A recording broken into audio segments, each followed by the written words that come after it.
Last session में हम लोग पढ़ रहे थे कि महाराज पृथु अपनी प्रजा को धर्म के मार्ग पर चलने का उपदेश दे रहे थे और कह रहे थे कि उससे आप लोगों का भी भला होगा और मुझको भी,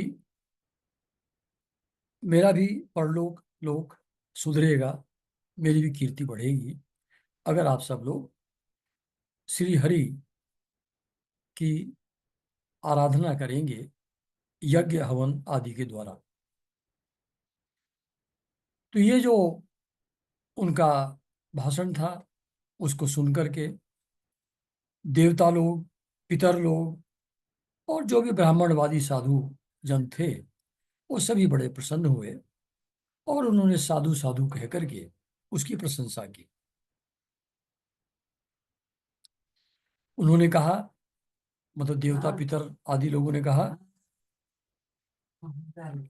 देवता पितर आदि लोगों ने कहा कि पुत्र के द्वारा पिता पुण्य लोकों को प्राप्त कर लेता है, यह श्रुति यथार्थ है। पापी वेन ब्राह्मणों के शाप के कारण से नरक में गिरने ही वाला था, लेकिन महाराज पृथु के पुण्य बल से वो उनका नरक से निस्तार हो गया, यानी कि वो नरक में नहीं गिरे। इसी प्रकार हिरण्यकशिपु थे, वो भी भगवान की निंदा और भगवान से द्वेष करते थे, उसके कारण से वो भी नरक में गिरने वाले थे।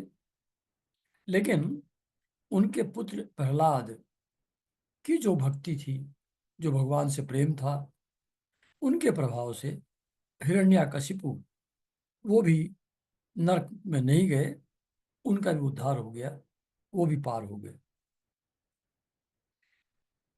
और वो कहते हैं जो पितर ब्राह्मण देवता लोग कि वीरवर पृथु, आप तो पृथ्वी के पिता ही हैं और सब लोगों के एकमात्र स्वामी श्री हरि में आपकी अविचल भक्ति है।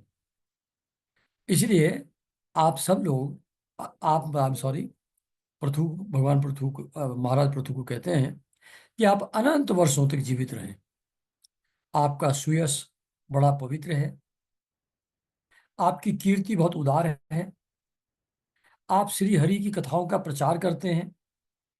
तो ये हमारा बड़ा ही सौभाग्य है कि आप हमारे स्वामी हैं। आपको स्वामी के रूप में पा करके हम लोगों को ऐसा लगता है कि जैसे हम भगवान के ही राज्य में हैं, भगवान ही हमारे राजा हैं।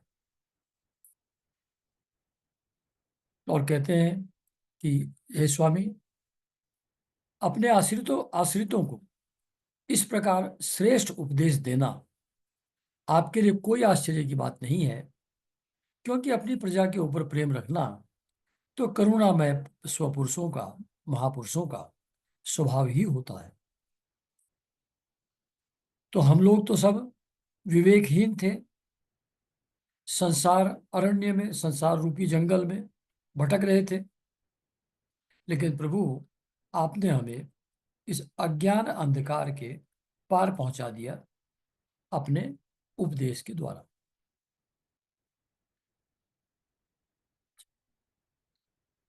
आप शुद्धमय सत्वमय परम पुरुष हैं, जो ब्राह्मण जाति में प्रविष्ट होकर क्षत्रियों की और क्षत्रिय जाति में प्रविष्ट होकर ब्राह्मणों की तथा दोनों जातियों में प्रतिष्ठित होकर सारे जगत की रक्षा करते हैं।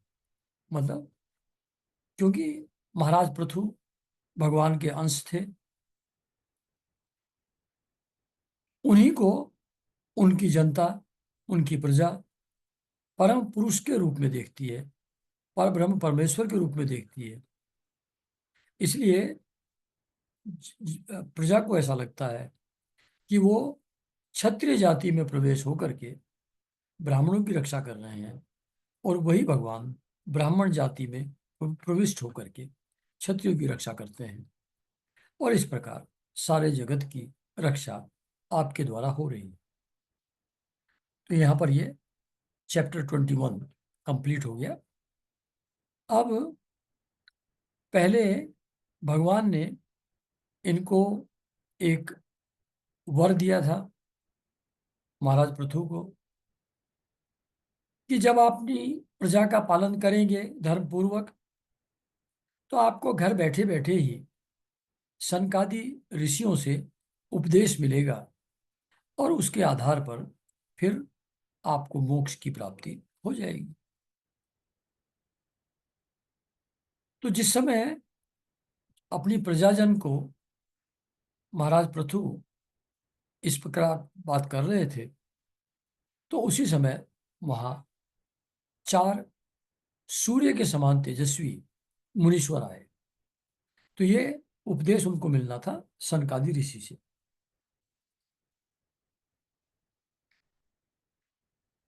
तो जैसे ही वो 4 मुनीश्वर आकाश मार्ग से उतर करके नीचे आए, तो राजा और उनके अनुचरों ने देखा और उनको तुरंत पहचान लिया कि ये तो सिद्धेश्वर हैं। अपनी दिव्य कांति से संपूर्ण लोकों का पाप मुक्त सबको कर दे रहे हैं, और आकाश से उतर करके आ रहे हैं। तो राजा उनको देख करके इतने आनंदित हो गए। तो राजा के प्राण सनकादि का दर्शन करते ही, जैसे विषयी जीव जो सेंसुअल प्लेजर्स में लोगों का इंटरेस्ट है, उनका मन जैसे सेंस ऑब्जेक्ट्स की तरफ दौड़ता है, विषयों की ओर दौड़ता है, उनकी ओर वो वैसे ही चल पड़े, महाराज पृथु सनकादि ऋषि की तरह। ऐसा लगा कि जैसे उनको रोकने के लिए ही और अपने सदस्यों और अनुयायियों के साथ एकाएक उठ करके वो खड़े हो। तो फिर उनकी पूजा आराधना की महाराज पृथु ने, मुनीश्वरों की अर्घ्य आदि प्रदान उनको किया। और जब मुनिगण अर्घ्य स्वीकार करके आसन पर विराजमान हो गए, तब शिष्टाग्रणी पृथु ने उनके गौरव से प्रभावित हो करके विनयवर्ष गर्दन झुकाए हुए उनकी विधिवत पूजा की।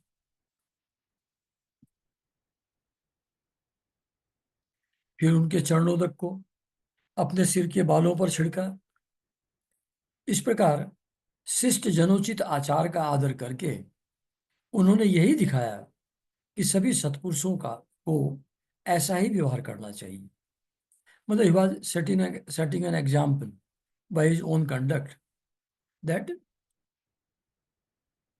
जैसे मैं इन सनकादि ऋषियों का आदर सत्कार कर रहा हूँ, इनकी पूजा कर रहा हूँ, तो सभी जो सदाचारी पुरुष हैं, सत्पुरुष हैं, उनको भी ऐसा ही व्यवहार करना चाहिए।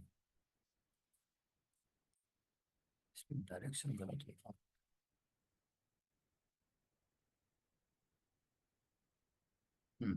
अच्छा।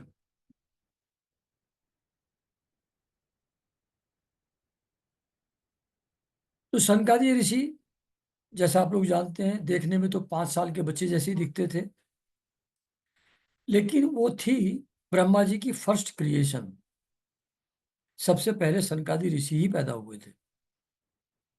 तो उस हिसाब से वो भगवान शंकर के भी पूर्वज थे, उनसे भी बड़े थे, उनके भी अग्रज थे।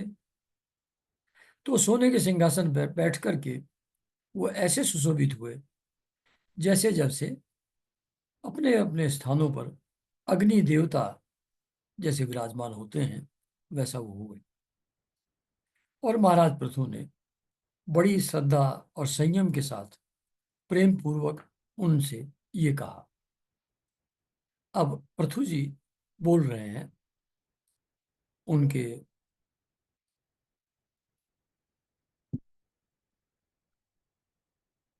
सनकादि ऋषियों के प्रति। हे मंगल मूर्ति मुनीश्वरों, आपके दर्शन तो योगियों को भी दुर्लभ है।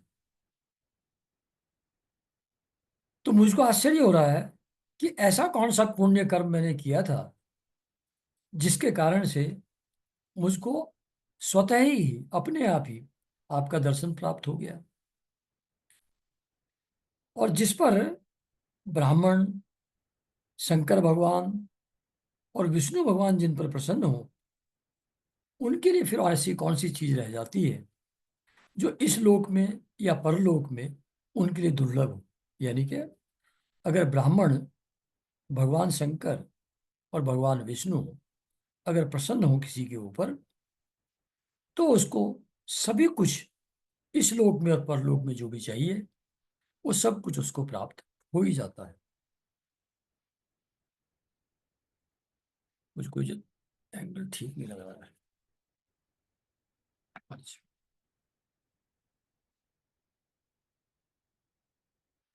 तो ये जो दृश्य प्रपंच है और जो उसके डिफरेंट एलिमेंट है, 24 जो तत्व माने जाते हैं सृष्टि के, महत तत्व आदि, यद्यपि ये सर्वगत है यानी कि हर चीज में है, तो भी वे सर्व साक्षी आत्मा को नहीं देख सकते। इसी प्रकार यद्यपि आप समस्त लोकों में विचरण करते हैं, तो भी अनाधिकारी लोग आपको देख नहीं पाते। तो ये कह रहे हैं कि जो सृष्टि में महत तत्व, अहंकार, देवता, इंद्रियां, पंच महाभूत, ये जो सब चीजें हैं, ये हैं तो सभी जीवों में, सभी जीवों में होते हुए भी ये सर्व साक्षी आत्मा को ये तत्व देख नहीं सकते, क्योंकि ये तत्व तो उसके क्रिएशन है। ये सब तत्व सब चीजों में होते हुए भी आत्मा को नहीं देख सकते। इसी प्रकार आप लोग समस्त लोकों में विचरण करते रहते हैं, लेकिन आप दृष्टिगत उन्हीं को होते हैं। सिर्फ वही लोग आपको देख पाते हैं जो ज्ञान ध्यान साधना के द्वारा इतने शुद्ध हो गए हैं। उन्हीं लोगों को आपका दर्शन हो पाता है।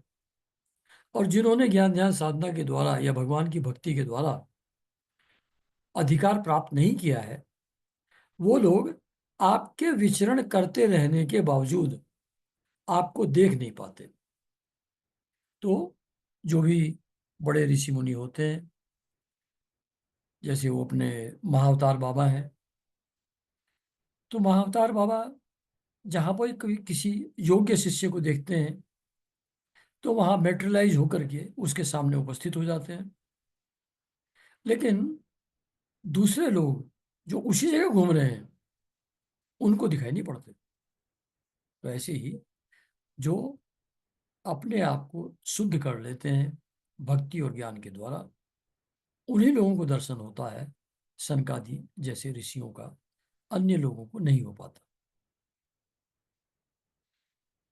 तो ऐसे घर जिसमें आप जैसे पूज्य पुरुष, उनका जल, बैठने का आसन, गृह स्वामी और सेवक आदि किसी अन्य पदार्थ को स्वीकार कर लेते हैं, मतलब जो भी आपकी पूजा को, आपकी सेवा को जो भी स्वीकार कर लेता है, वो अगर धनहीन हो तो भी ऐसा गृहस्थी बहुत बहुत धन्य है इस संसार में। और वैसे घर जिनमें कभी भगवान के भक्तों के परम पवित्र चरणोदक के छींटे नहीं पड़े हैं, वे सब प्रकार की सिद्धियों से भरे होने के बाद भी ऐसे वृक्षों के समान हैं जिन पर सांप रहते हैं। तो कह रहे हैं, दो कॉन्ट्रास्ट दिखा रहे हैं कि जिस घर में आप चले जाएं, जिसका आसन आप ग्रहण कर लें, जिसका अन्न जल आप ग्रहण कर लें, जिसकी सेवा आप स्वीकार कर लें, तो अगर वो धनहीन भी हो तो वो सबसे धन्य है, सबसे धनी वही है। इसके विपरीत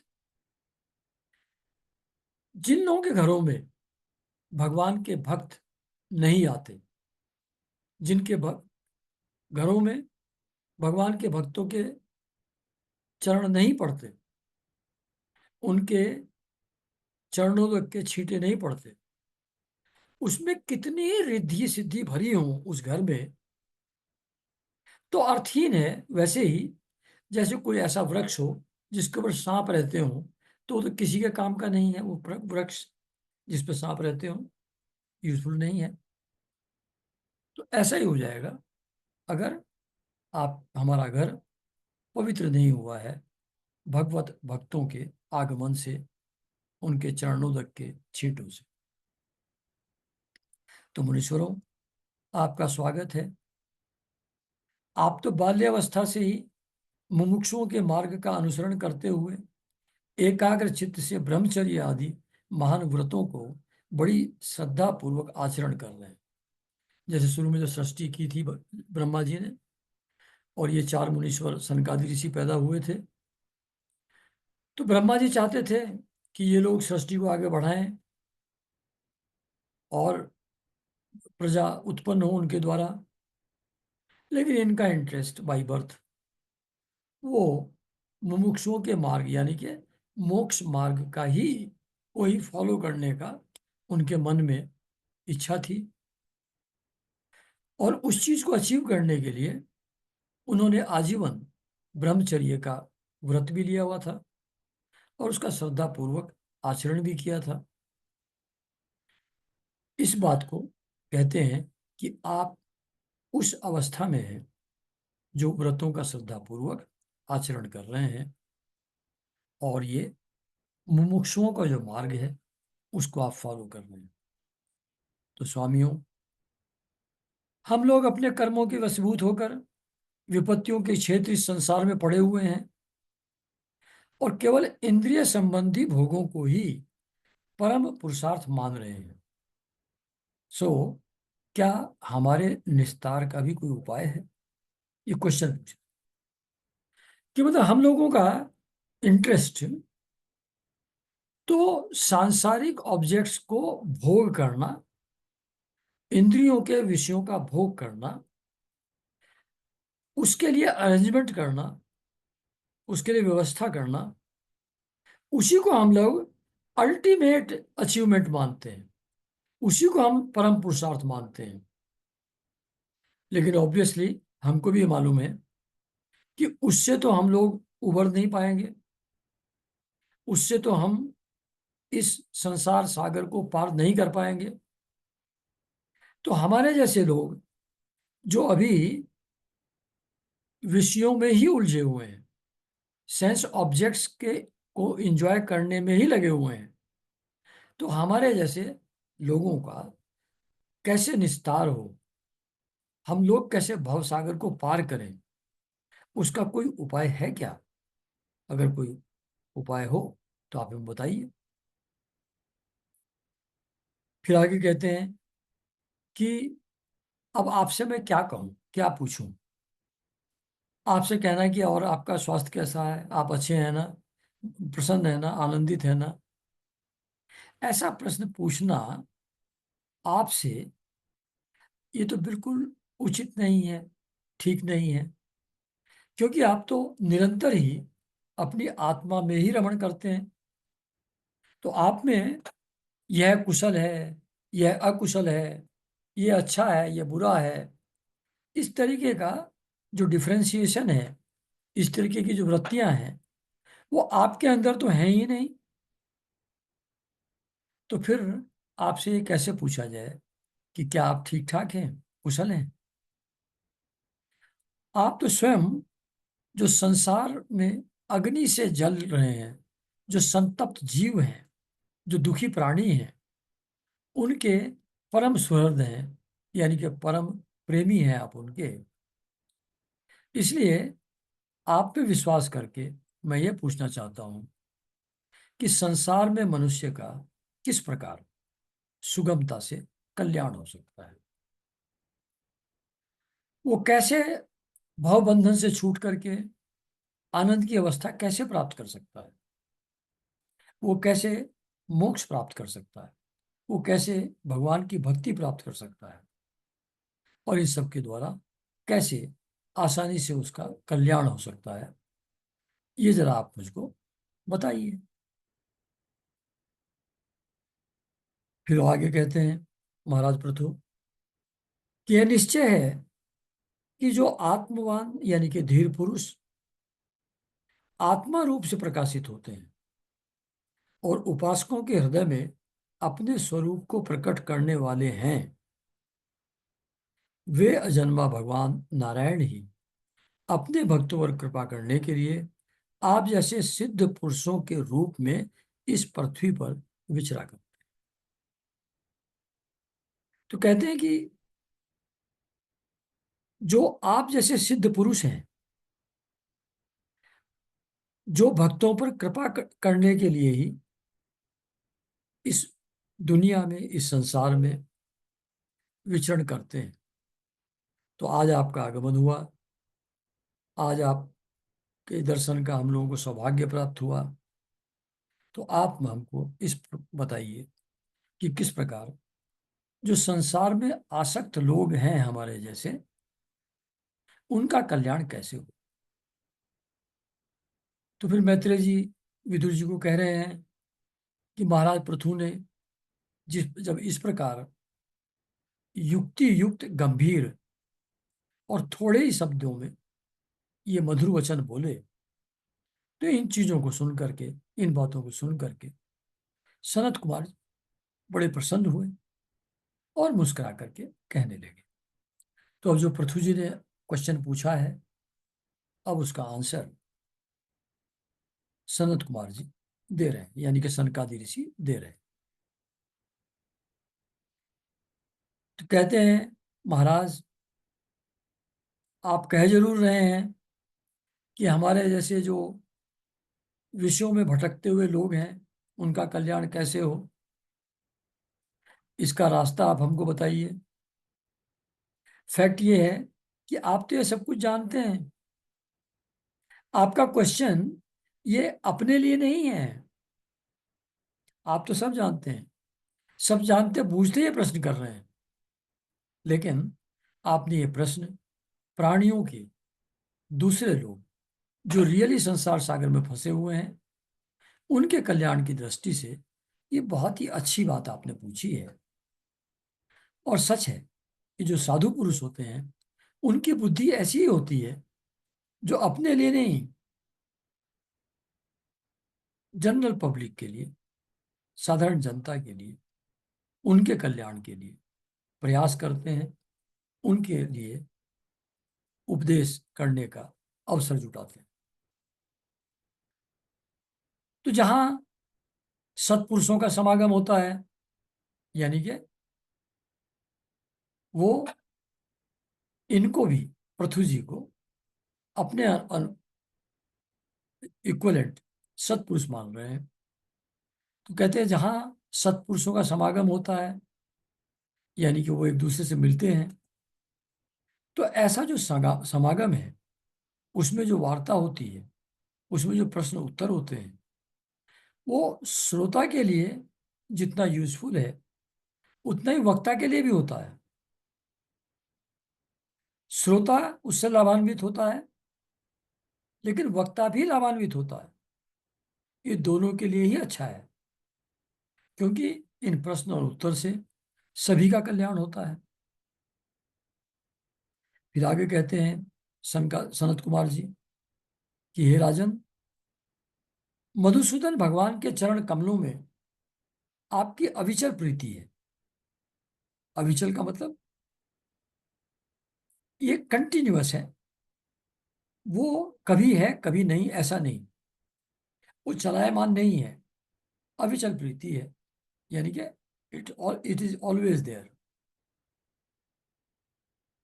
इस तरीके की चरण कमलों में प्रीति बहुत प्राप्त करना बहुत ही कठिन है। और प्राप्त हो जाने पर, अगर हो जाए किसी को, तो हृदय के भीतर रहने वाले उस वासना रूप मल को सर्वथा नष्ट कर देती है, जो और किसी उपाय से जल्दी नहीं छूटता। मतलब अगर योग के द्वारा करने की कोशिश करेंगे, ज्ञान के द्वारा करने की कोशिश करेंगे, तो जो वासना रूप मल है, जो हमारी अनएंडिंग अनएंडिंग डिजायर्स हैं, ये अनएंडिंग डिजायर्स का जो मल है, उसको कोई भी मेथड पूर्ण रूप से नष्ट नहीं कर सकता। वो किसी दूसरे उपाय से जल्दी नहीं छूटता, लेकिन जिसकी अविचल प्रीति है भगवान के चरण कमलों में, उनके गुणों का वर्णन करने में, जिसकी ऐसी प्रीति है, वो वासना के मल को पूर्ण रूप से नष्ट कर देती है। यानी कि भगवान के चरण कमलों में प्रीति, that ranks higher than any other method of sadhana which we follow. तो जो शास्त्र हैं, उसमें जीवों के जो कल्याण के साधन हैं, उनका बहुत अच्छी तरह विचार हुआ हुआ है। शास्त्रों को अगर आप देखेंगे तो उसमें जीवों का कल्याण कैसे हो, उसको बहुत अच्छी तरीके से सोच समझ करके लिखा गया है। तो शास्त्रों में कल्याण के सब्जेक्ट पर अच्छी तरह विचार किया गया है। उनमें आत्मा से भिन्न देहादि के प्रति वैराग्य और अपने आत्म स्वरूप निर्गुण ब्रह्म में सुदृढ़ अनुराग होना, यही कल्याण का साधन निश्चित किया गया है। तो यहां पर पहले शॉर्ट में बता रहे हैं, फिर इसको वो एक्सपेंड करेंगे। तो शॉर्ट में क्या बताया कि जो मैं और मेरा है, देह और देह से संबंधित जो दूसरे पर्सन्स हैं, जो ऑब्जेक्ट्स हैं, उनके प्रति वैराग्य हो जाए। देह और देह से संबंधित चीजों के प्रति वैराग्य होना और निर्गुण ब्रह्म में, ऑल परवेडिंग कॉन्शियसनेस में, अपने आत्म स्वरूप में, उसमें सुदृढ़ अनुराग होना। वर्ldली चीजों से वैराग्य, निर्गुण ब्रह्म में अनुराग, कल्याण का यही साधन निश्चित किया गया है। दिस इज सार, this is the essence of all scriptures. शास्त्रों को पढ़ेंगे तो उसका निचोड़ यही निकलता है कि संसार से वैराग्य हो जाए, देह और ऑब्जेक्ट से वैराग्य हो जाए, और निर्गुण ब्रह्म में सुदृढ़ अनुराग हो जाए। ये ही कल्याण का साधन है। अब क्वेश्चन ये पैदा होता है, कल्याण का साधन है देहादि के प्रति वैराग्य, लेकिन वो वैराग्य हो कैसे? निर्गुण ब्रह्म में सुदृढ़ अनुराग हो जाए, और ये सुदृढ़ अनुराग हो कैसे जाए? तो आपने साधन तो बता दिया कि संसार से वैराग्य, निर्गुण ब्रह्म में अनुराग। लेकिन इतने से तो समझ नहीं आता है, तो उसको फर्दर एक्सप्लेन करते हैं फिर सनत कुमार जी, कि शास्त्रों का यह भी कहना है, मतलब ये जो दो चीज अचीव कैसे की जाए, देह और ऑब्जेक्ट्स में के प्रति वैराग्य कैसे हो, निर्गुण ब्रह्म में अनुराग कैसे हो, ये कैसे अचीव हो, उसके बारे में शास्त्र कहते हैं कि कैसे होगा ये, गुरु और शास्त्र के वचनों में विश्वास रखने से। फर्स्ट कंडीशन है, कैसे ये स्थिति अचीव करेंगे, कि गुरु और शास्त्र के वचनों में हमको विश्वास रखना चाहिए, भागवत धर्मों का आचरण करने से। अब भागवत धर्म क्या है कि सभी में हम भगवान को ही देखें, हम ये समझें कि जितने भी जीव हैं, जितना भी चर और अचर जगत है, वो भगवान का ही मैनिफेस्टेशन है। तो भागवत धर्मों का आचरण करने से, तत्व जिज्ञासा से, यानी कि ब्रह्म के स्वरूप का जो वर्णन ज्ञान योग में किया जाता है, उस के प्रति मनन चिंतन करने से, ज्ञान योग के सब्जेक्ट को का मनन चिंतन करने से, तत्व जिज्ञासा से, ज्ञान योग की निष्ठा से, सेम चीज है, योगेश्वर श्री हरि की उपासना से, क्लियर है, नित्य प्रति पुण्य कीर्ति श्री भगवान की पावन कथाओं को सुनने से। तो जो अलग अलग मेथड बता रहे हैं कि गुरु और शास्त्र के वचनों में विश्वास रखा, भागवत धर्मों का आचरण किया, तत्व जिज्ञासा में रहे, ज्ञान योग में निष्ठा रखी, योगेश्वर हरि की उपासना की, और नित्य प्रति यानी कि एवरी डे पुण्य कीर्ति श्री भगवान की पावन कथाओं को सुनने से। तो जैसे भागवत, रामचरितमानस जैसे जो ग्रंथ हैं, उसमें से कुछ ना कुछ रोज पढ़ते रहें या सुनते रहें, एवरी डे कथाओं को सुनने से। जो लोग धन और इंद्रियों के भोगों में ही रत हैं, उनकी गोष्ठी में प्रेम न रखने से।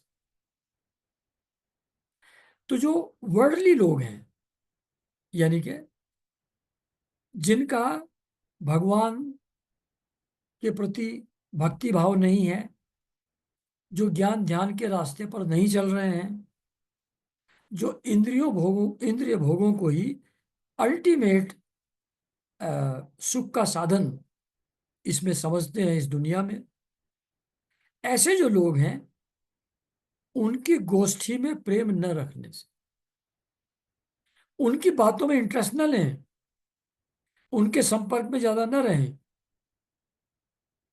और जो इंद्रिय भोगों में रत हैं, उनको जो ऐसे प्रिय हैं पदार्थ, उनको आसक्ति पुरुष संग्रह न करने से, जो सेंस ऑब्जेक्ट्स हैं, उनको इकट्ठा करने में हमारा प्रेम न हो, हमारी आसक्ति उसमें न हो।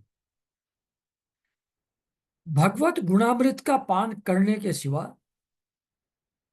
अन्य समय आत्मा में ही संतुष्ट रहते हुए एकांत सेवन में प्रेम रखने से। मतलब जिस समय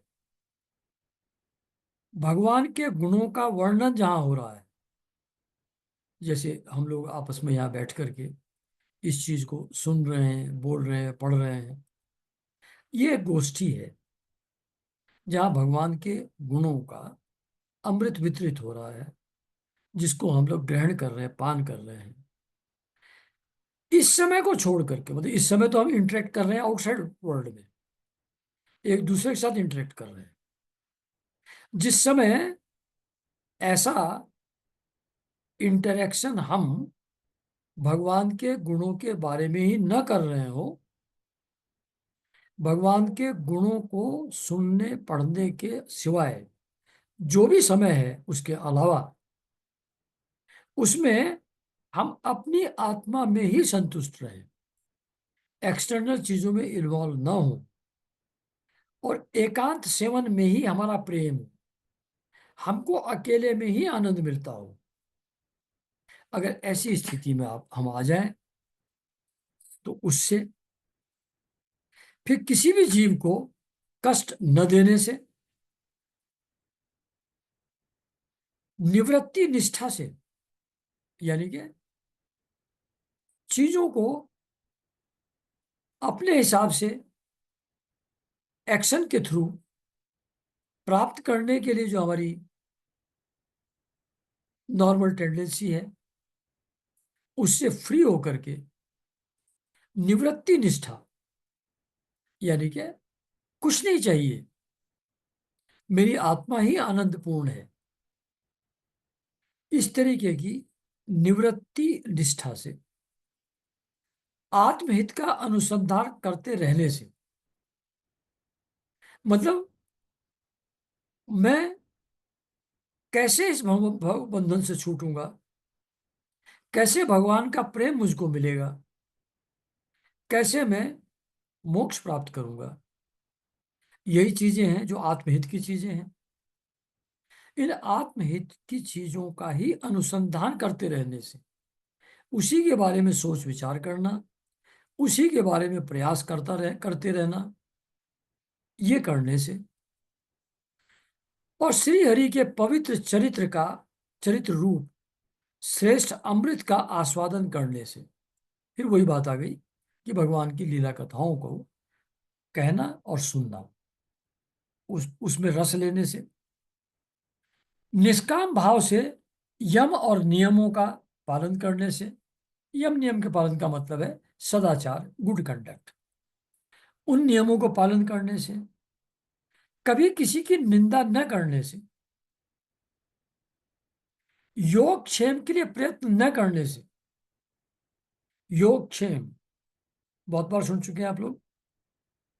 योग का मतलब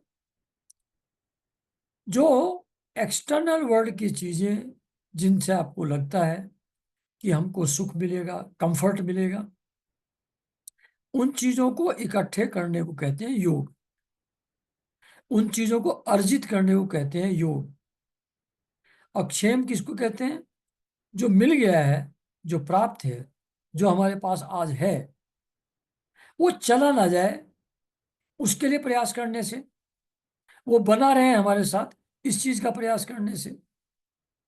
तो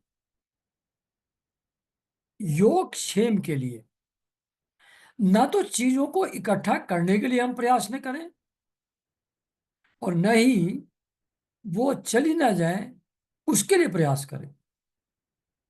तो कैसे वैराग्य पैदा होगा, कैसे ब्रह्म में निष्ठा पैदा होगी? इन सब चीजों से होगी जो अभी तक बताई जा रही हैं। तो उनमें एक ये है कि ये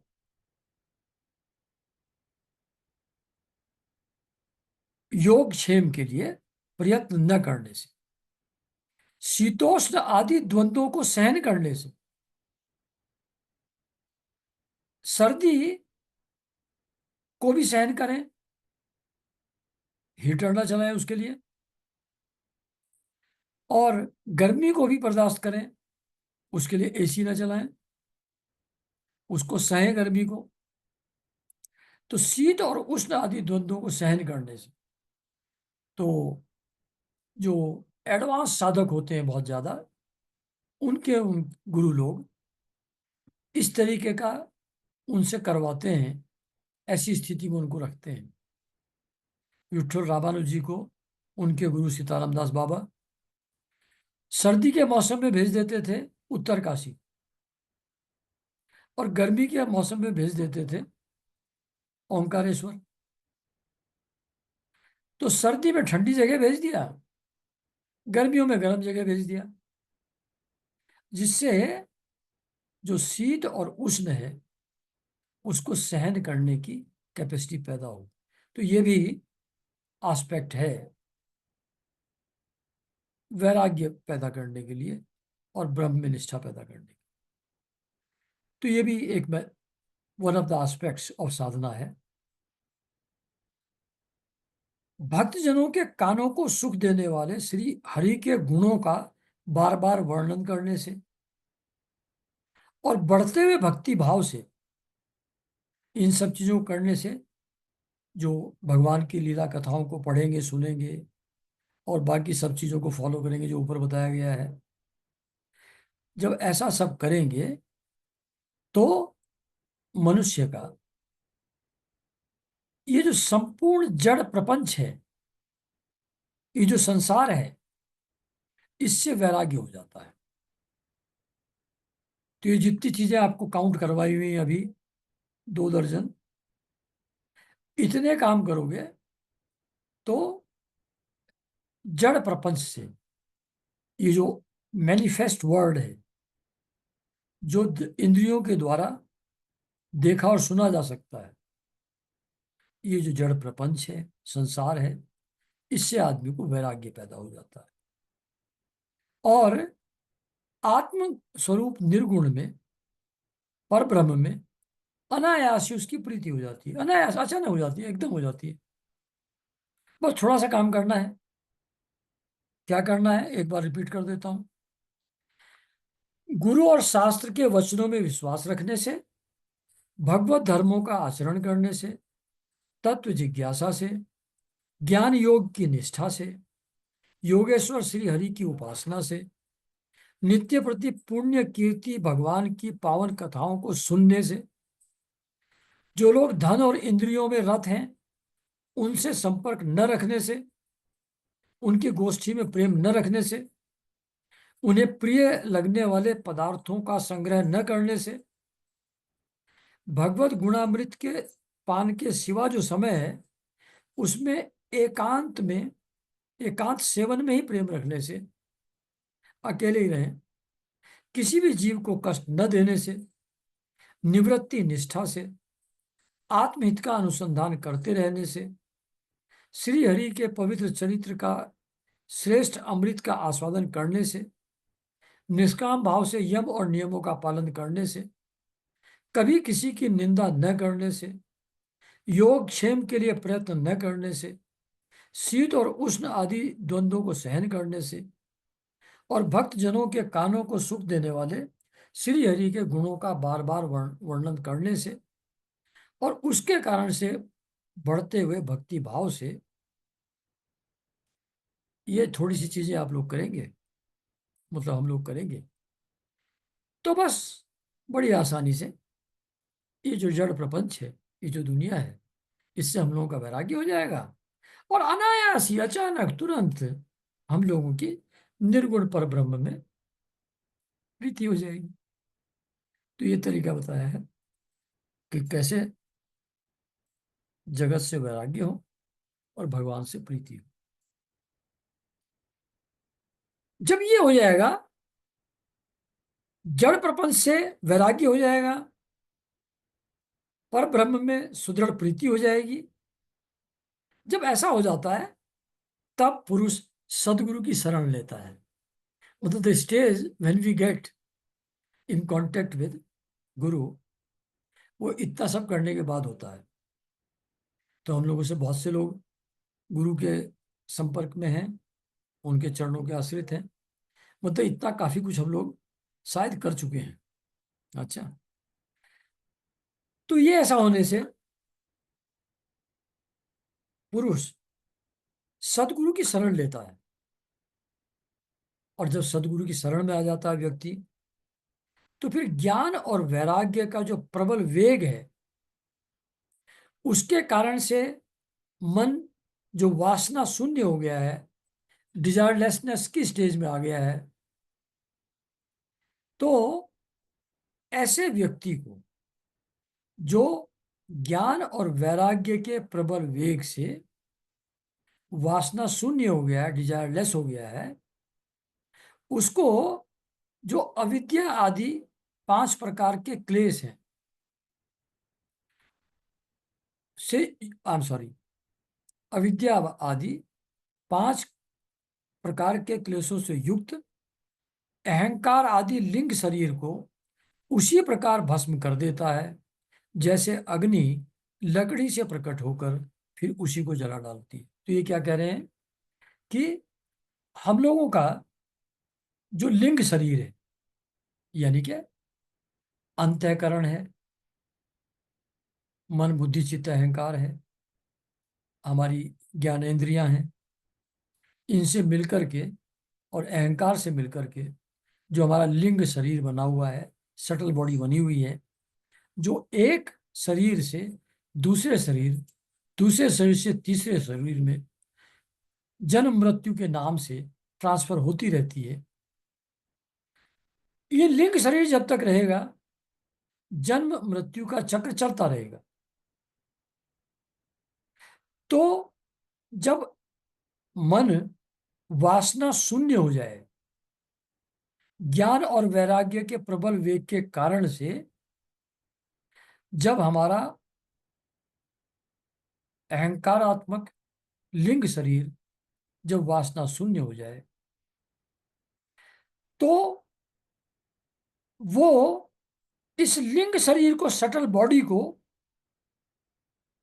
इस प्रकार नष्ट कर देता है जैसे लकड़ी में से अग्नि प्रकट होती है और लकड़ी को ही जला डालती है, लकड़ी ही समाप्त हो जाती है, राख बन जाती है। तो ऐसे ही ये ज्ञान और वैराग्य है, ये वासना शून्य चित्त को, उस लिंग शरीर को, सटल बॉडी को जला डालते हैं, समाप्त कर देते हैं, डिसइंटीग्रेट कर देते हैं। लिंग शरीर ही नहीं रहता, इसलिए मरण और पुनर्जन्म का सवाल ही पैदा नहीं होता। अच्छा, तो इस प्रकार जब लिंग देह का नाश हो जाता है, सटल बॉडी जब डिस्ट्रॉय हो जाती है, तो फिर वो कर्तृत्व आदि गुणों से मुक्त हो जाता है, यानी कि उसकी सेंस ऑफ डूअरशिप चली जाती है। फिर तो जैसे स्वप्न अवस्था में तरह तरह के पदार्थ देखने पर भी उससे जग पड़ने पर उनमें से कोई भी चीज दिखाई नहीं देती, उसी प्रकार वह शरीर पुरुष शरीर के बाहर दिखाई देने वाले घट पट आदि और भीतर अनुभव होने वाले सुख दुख आदि को भी नहीं देखता। कह रहे हैं कि जैसे स्वप्न में हमको बहुत चीजें दिखाई पड़ती हैं, को बहुत प्रिय चीज भी दिख सकती हैं, बहुत डरावनी चीजें भी दिख सकती हैं, वो सब स्वप्न के समय दिखती हैं। उससे अलग अलग तरीके के मन में विकार, अलग अलग तरीके के भोग, अलग अलग तरीके की चिंताएं, काम क्रोध आदि, वो सारे महसूस होते हैं। लेकिन जैसे ही जग जाते हैं हम उससे, जगने पर फिर वो कोई भी चीज दिखाई नहीं पड़ती जो अभी सपने में दिख रही थी। तो जैसे सपने से जगने पर सपने में जो उपस्थित पदार्थ थे वो दिखाई नहीं पड़ते, इसी तरीके से जब लिंग देह का नाश हो जाता है, जब कर्तृत्व अभिमान समाप्त हो जाता है, सेंस ऑफ डूअरशिप जब चली जाती है, तो उस समय न तो उसको शरीर का भान रहता है, न एक्सटर्नल चीजें उसको दिखाई पड़ती हैं, और न ही उसको मन के अंदर होने वाले सुख और दुख, न उनका अनुभव होता है। उन सब चीजों से फ्री हो जाता है। जब ये स्थिति प्राप्त होती है, तो जीवात्मा और परमात्मा के बीच में रह करके ये जो लिंग शरीर था, यही दूरी पैदा कर रहा था आत्मा और परमात्मा में। ये जब लिंग शरीर नहीं रहता, तो जीवात्मा और परमात्मा का भेद समाप्त हो जाता है, वो मिल करके एक हो जाते हैं, वही आत्मा परमात्मा रूप हो जाती है। जब ये अंतःकरण उपाधि नहीं रहती, नहीं, आई एम सॉरी, जब तक अंतःकरण उपाधि रहती है, जब तक, अंतःकरण का मतलब बार बार आप जानते हैं, मैं बता चुका हूं, मन बुद्धि चित्त और अहंकार, ये अंतःकरण है।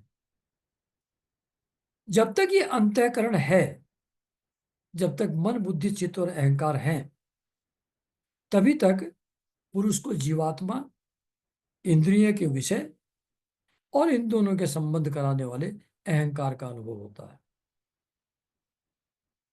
मैं का अनुभव, इंद्रियों के विषयों का अनुभव, जीवात्मा का अनुभव, sense of self independent being, ये सब तब तक होता है जब तक अंतःकरण रहता है, यानी कि शटल बॉडी जब तक रहती है तब तक इन चीजों का अनुभव होता है, उसके बाद नहीं होता।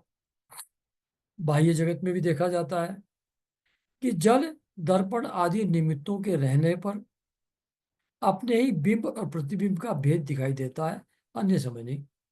कहते हैं अगर मिरर हो तो मैं अलग और मेरा प्रतिबिंब अलग, ऐसा दिखाई पड़ता है। जल हो तो जल में भी अपना होना और अपने पानी के अंदर इमेज जो दिख रही है, प्रतिबिंब जो दिख रहा है, ये दोनों अलग अलग तभी दिखते हैं जब तक मिरर है या जल है। उन्हीं में ये दोनों अलग अलग दिखते हैं। बिंब अलग दिखता है यानी कि सेल्फ अलग दिखता है, और प्रतिबिंब यानी कि इमेज अलग दिखती है। लेकिन अगर जल या दर्पण ना हो तो फिर प्रतिबिंब नहीं दिखेगा, सिर्फ सेल्फ ही रह जाएगा। तो ऐसे ही जब अंतःकरण नहीं रहता तब वो आत्मा और जीवात्मा, जीवात्मा और परमात्मा जब तक अंतःकरण रहता तब तक अलग अलग दिखते हैं। जब अंतःकरण नहीं रहता तो एक परमात्मा ही रह जाता है, फिर जीवात्मा नहीं रहता, नहीं दिखता। फिर आगे कहते हैं कि जो लोग विषय चिंतन में लगे रहते हैं, जो सेंस ऑब्जेक्ट्स के बारे में ही विचार करते रहते हैं, जिनका मन हमेशा विषयों की तरफ ही दौड़ता रहता है, तो उनकी इंद्रियां उन विषयों में फंस जाती हैं।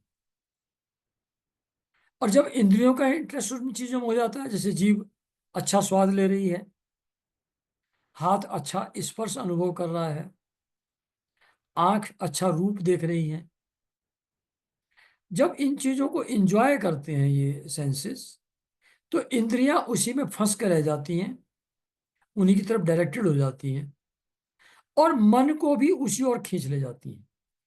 इंद्रियां मन को भी उन विषयों की तरफ ही खींच ले जाती हैं। तो फिर क्या होता है, जब मन और इंद्रियां विषयों में उलझ जाते हैं, तो जैसे जलाशय के तरफ चारों तरफ, सरोवर के चारों तरफ कुश आदि उगे रहते हैं, वो अपनी जड़ों से उस सरोवर का धीरे धीरे करके सारा जल खींच लेते हैं, वो सरोवर सूख जाता है। तो उसी प्रकार जो इंद्रियों में आसक्त है पुरुष, उसका मन और बुद्ध, इंद्रिय आसक्त मन जिसका है, मन जिसका इंद्रियों में आसक्त है, उसकी बुद्धि की विचार शक्ति वैसे ही धीरे धीरे करके खत्म हो जाती है, जैसे कुश आदि की जड़ों से सरोवर का जल खींच लिया जाता है, सरोवर सूख जाता है, उसके अंदर जल नहीं रहता। ऐसे ही बुद्धि की विचार शक्ति समाप्त हो जाती है, धीरे धीरे के खत्म हो जाती है, अगर मन इंद्रियों में आसक्त रहे। मन की इंद्रियों में आसक्ति रहेगी तो धीरे धीरे करके बुद्धि काम करना बंद कर देगी, और फिर इंद्रिय सुख के लिए बहुत ही एक्सट्रीम चीजें भी व्यक्ति कर लेगा। जैसे बहुत से लोग रेप कर देते हैं, वो क्या है, बुद्धि पूरी तरह नष्ट हो गई, मन पूरी तरह उस सेक्सुअल एंजॉयमेंट की तरफ अट्रैक्ट हो गया, सोच विचार के उसके कॉन्सिक्वेंसेस क्या है, उसको सोचने समझने की शक्ति समाप्त हो गई, तो वो मर्डर कर देगा, रेप कर देगा, कुछ भी कर देगा फॉर इंजॉयमेंट ऑफ सेंसेस। तो बुद्धि की विचार शक्ति चली जाती है अगर मन विषयों में आसक्त रहे, सेंस ऑब्जेक्ट्स में आसक्त रहे। जब विचार शक्ति नष्ट हो जाती है, बुद्धि नष्ट हो जाती है, तो पूर्वापर की स्मृति नहीं रह जाती, यानी कि अच्छे बुरे का ज्ञान नहीं रह जाता। और स्मृति का जब नाश हो जाता है और स्मृति का ज्ञान का नाश, ज्ञान नहीं रहता, इस ज्ञान के नाश को ही पंडित जन अपना नाश करने कहते हैं। मतलब we destroy our selves by getting attracted by sensual objects. उसी में रत रहने से, उसी में लीन रहने से बुद्धि, विचार, ज्ञान सब समाप्त हो जाता है। इसी को पंडितगण यानी कि नॉलेजेबल लोग, ज्ञानी लोग, इसी को अपना नाश कर लिया आदमी ने, उसको ऐसा कहते हैं।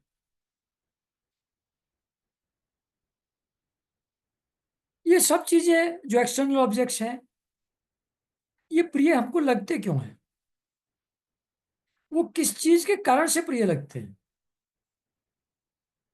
तो ये, अगर हमारे अंदर कॉन्शसनेस न हो अगर हमारे अंदर आत्मा न हो, जीवन तत्व न हो, तो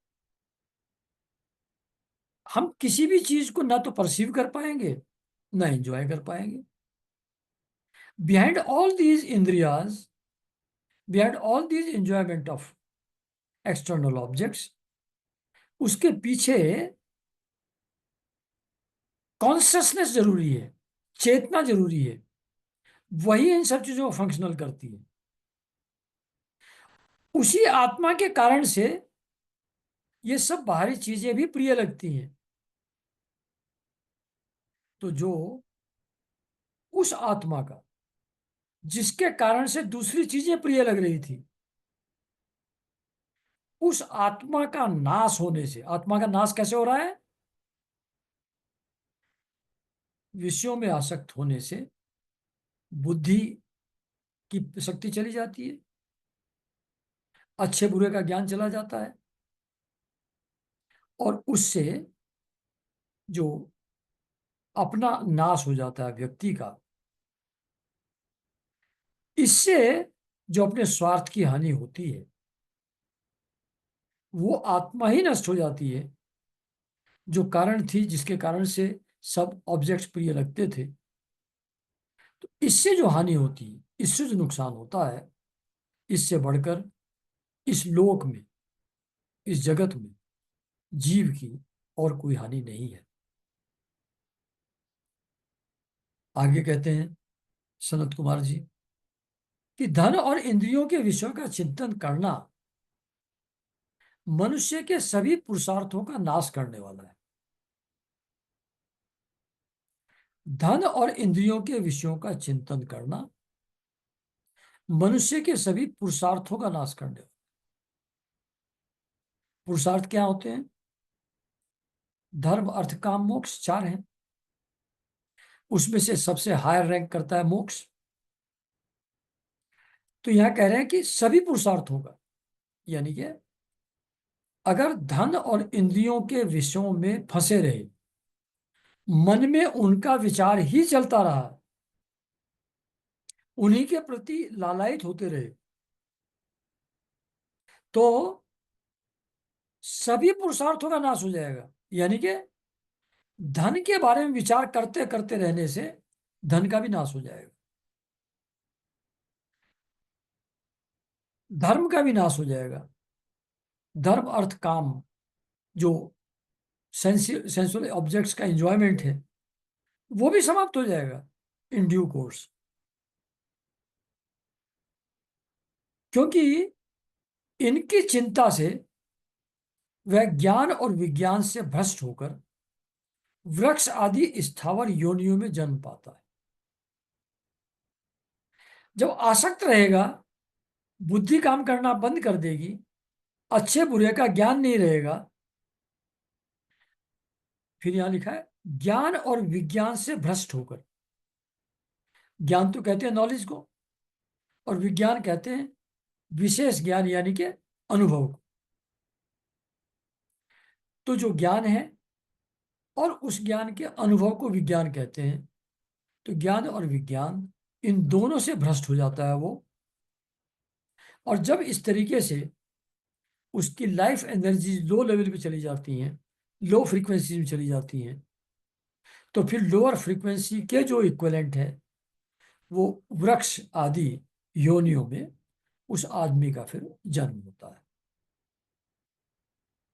इसलिए जिसे भी अज्ञान अंधकार से पार होने की इच्छा हो, उस पुरुष को विषयों में, यानी कि सेंस ऑब्जेक्ट्स में आसक्ति कभी भी नहीं करनी चाहिए, उससे अटैचमेंट कभी भी नहीं रखना चाहिए।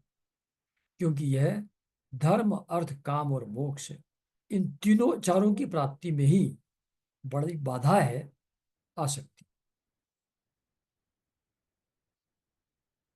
इन चार पुरुषार्थों में भी सबसे श्रेष्ठ मोक्ष है। क्योंकि बाकी जो धर्म, अर्थ और काम है, वो काल के अधीन है, समय के अधीन है, आज हैं कल नहीं रहेंगे, चलायमान है। इसलिए मोक्ष को सर्वश्रेष्ठ मानते हैं। क्योंकि धर्म, अर्थ और काम के द्वारा जो पाया जाता है वो समय के साथ नष्ट हो जाता है। उन चीजों के रहते हुए भी काल का भय लगा रहता है। ये भय लगा रहता है कि ये आज तो है, कल रहेगा नहीं रहेगा, उसका डर बना रहता है। तो प्रकृति में जब गुणों में क्षोभ होता है, उसके बाद जितने भी उत्तम और अधम भाव प्रकट हुए हैं, मतलब प्रकृति के गुणों में जब क्षोभ होता है तो आप लोग जानते हैं, उससे महत्व तत्व, फिर त्रिविध अहंकार, फिर इंद्रियादि देवता, और फिर अपना पृथ्वी जल आकाश, फिर तन मात्राएं रूप रस गंध एटसेट्रा। इन सब चीजों के कॉम्बिनेशन से कुछ पशु बन जाते हैं, उनका कॉम्बिनेशन, कुछ देवता बन जाते हैं, कुछ दैत्य बन जाते हैं, कुछ पेड़ पौधे बन जाते हैं। तो इनमें से किसी चीजों को थोड़ा हायर श्रेणी में रखा जाता है, किसी को थोड़ा लोअर श्रेणी में रखा जाता है।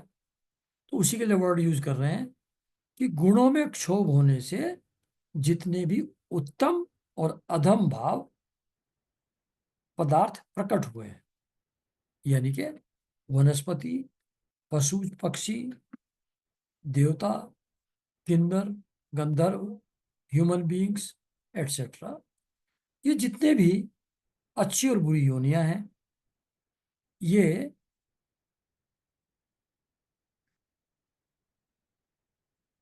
ये सभी इंटरेस्टेड हैं कि एक्सटर्नल ऑब्जेक्ट्स को एंजॉय करते हुए सुख शांति पूर्वक रह पाएं, ऐसी इन सब की इच्छा है।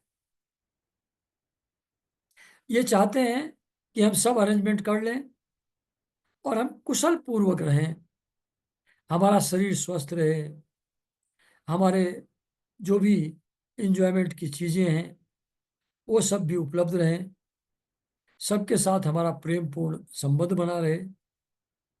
इन सब चीजों की सहायता से हम कुशल पूर्वक रहें, ऐसा हम सब चाहते हैं।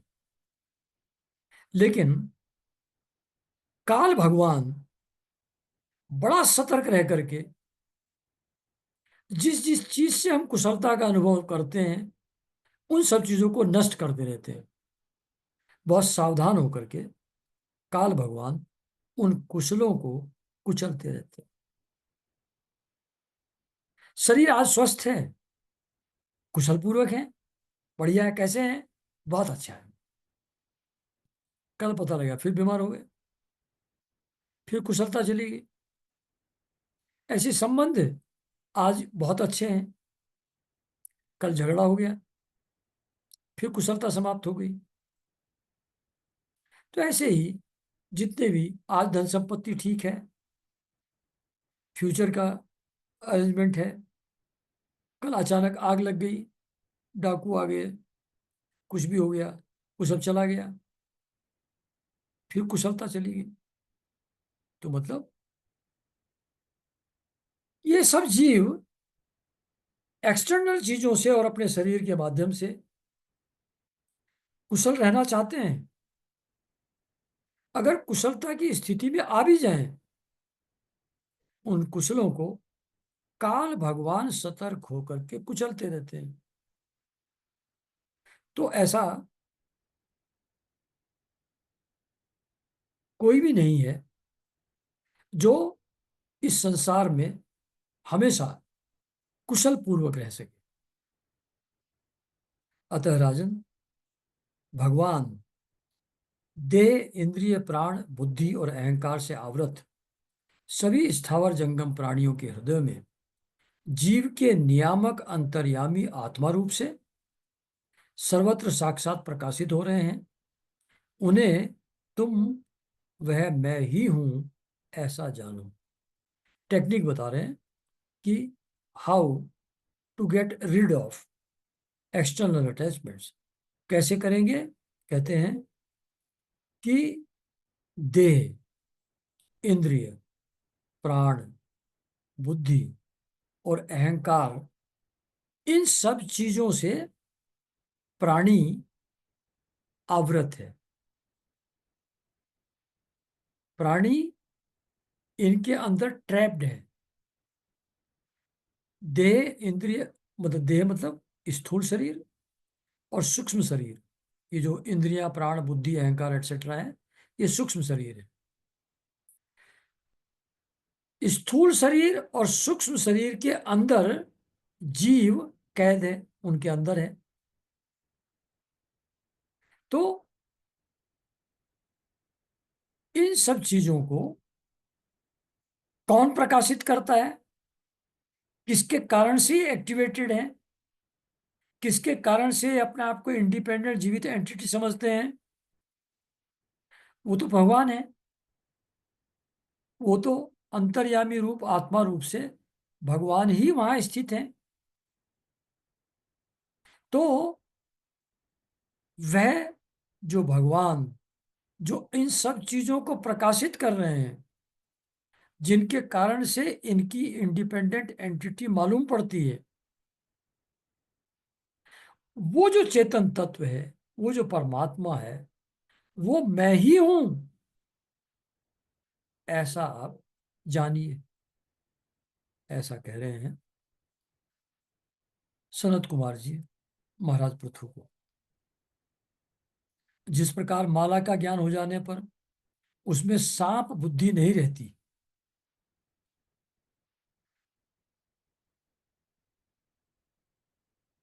ऐसा ही ये जो माया में प्रपंच है, जो कार्य कारण रूप से प्रतीत हो रहा है, और जो स्वयं कर्म फल कलुषित प्रकृति से परे है, उस नित्य मुक्त निर्मल और ज्ञान स्वरूप परमात्मा को मैं प्राप्त हो रहा हूं। कहते हैं कि अगर थोड़ा लाइट की कमी है, प्रकाश कम है, कहीं माला पड़ी हुई है, भ्रम हो रहा है कि वहां सांप है, लेकिन अगर लाइट हो जाए तो दिख जाएगा कि माला है, सांप नहीं है। समझ आ जाएगा। तो कहते हैं इसी प्रकार से ये जो दुनिया दिख रही है, जो देह और एक्सटर्नल वर्ल्ड दिख रहा है, ये सांप की तरह आभास हो रहा है, ये है नहीं। ये प्रतीत हो रहा है प्रपंच के रूप में, संसार के रूप में, लेकिन इन रियलिटी क्या है? वो प्रकृति के परे जो परमात्मा है वही रियल है। तो जैसे माला रियल है, सांप भ्रम था, ऐसे ही ये जो मायामय प्रपंच है, ये जो दुनिया बाहर दिख रही है, ये सांप की तरह सिर्फ आभास हो रहा है नहीं, है सिर्फ माला, यानी कि आत्मा है। तो वो जो आत्मा है, जो प्रकृति के परे है, जो निर्मल है, और ज्ञान स्वरूप परमात्मा जो है, मैं उसी को प्राप्त हो रहा हूं, ऐसा आप अनुभव करिए। ऐसा बोल रहे हैं सनत कुमार जी पृथु जी। तो अभी उनका जो ज्ञान है वो कंटिन्यूड है, अभी और आगे भी है, पर अब समय हो गया है आज का, तो आज यहीं इसको विराम देते हैं, और अगले संडे फिर इसको कंटिन्यू करेंगे कि किस तरीके से संसार से वैराग्य और परमात्मा में निष्ठा कैसे हो। उसके जो स्टेप्स सनत कुमार जी ने बताए हैं पृथ्वी जी को, उस पर चर्चा अगले संडे हम लोग कंटिन्यू करेंगे। नमस्कार एवरीबॉडी।